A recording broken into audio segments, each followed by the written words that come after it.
Hello అండి. అందరికీ కూడా పుస్తకాలు మనము ఎందుకు చదవాలి? అందరూ చెప్తారు పుస్తకాలు చదవండి, పుస్తకాలు చదవండి అని చెప్పి.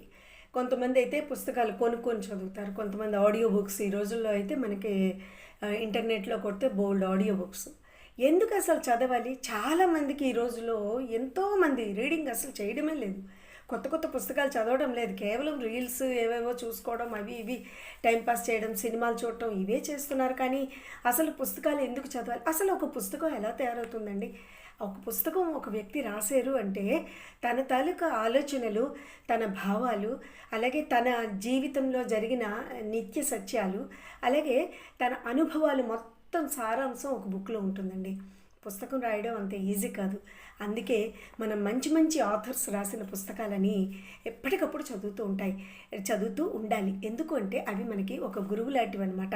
అయితే మనకి మొట్టమొదటిగా మన ఆలోచనల్ని మారుస్తాయి పుస్తకాలు చదవడం అన్నది. మన ఆలోచనల్ని సక్రమమైన దిశగా తీసుకెళ్తాయి అన్నమాట. రెండోది, మనకి పుస్తకాలు చదవడం వల్ల జ్ఞానం చాలా పెరుగుతుందండి. మన నాలెడ్జ్ రోజు రోజుకి ఇంప్రూవ్ అవుతుందన్నమాట. మూడోది, మనసు చాలా ప్రశాంతంగా ఉంటుంది. ఎందుకంటే ఒక పుస్తకం మనము చదివామనుకోండి, అందులో ఉండే భావాలు వాటిని మనలో మనం ఆకలింపుకు చేసుకునే సందర్భంలో మన మనసు కూడా చాలా ప్రశాంతంగా ఉంటుంది. అలాగే మన మాట తీరు, భాష మారుతుంది. ఎందుకంటే పుస్తకంలో ఉండే లాంగ్వేజ్ చదివేటప్పుడు ఆ రాసే పద్ధతి వల్ల మన భాష, మాట తీరు అన్నీ కూడా మారుతాయి అన్నమాట. తర్వాత నిర్ణయాలు సరిగ్గా తీసుకుంటాం. ఎందుకు అంటే మనం చదువుతూ పోతూ ఉంటే ఒక పుస్తకం, రెండో పుస్తకం అలా ప్రతిరోజు చదవాలి. కొంచెమైనా సరే చదవాలన్నమాట. అప్పుడు మన నిర్ణయాలు కూడా కరెక్ట్గానే ఉంటాయి. మనం చదివే పుస్తకాలను వల్ల మనకి నాలెడ్జ్ పెరుగుతుంది.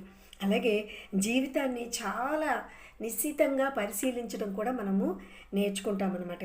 అలాగే సెల్ఫ్ కాన్ఫిడెన్స్ కూడా పెరుగుతుంది. అలాగే కెరియర్ గ్రోత్, మనీ గ్రోత్ ఏది కావాలన్నా పుస్తకం ద్వారానే మనము సాధించగలం అనమాట. మనం చదివిన పుస్తకాల వల్ల మనకి మన కెరియర్ కావచ్చు, డబ్బు కూడా మనము సంపాదించడం కానీ, లేదు అంటే వాటిని ఏ విధంగా దాచాలి, ఏంటి చేయాలి, ఇవన్నీ కూడా పుస్తకాల వల్లే తెలుస్తాయి అన్నమాట. అలాగే మంచి అలవాట్లు మనకి పెరుగుతాయి. అందువల్ల మనకి పుస్తకాలు అనేవి మంచి గురువు అండి. సో మన గురువుని మనం వదిలిపెట్టగలమా? వదిలిపెట్టలేం. ఏ వయసులో ఉన్నా సరే పుస్తక పఠనం అనేది చాలా important. Thank you very much అండి. మీ పద్మలత కొఠి.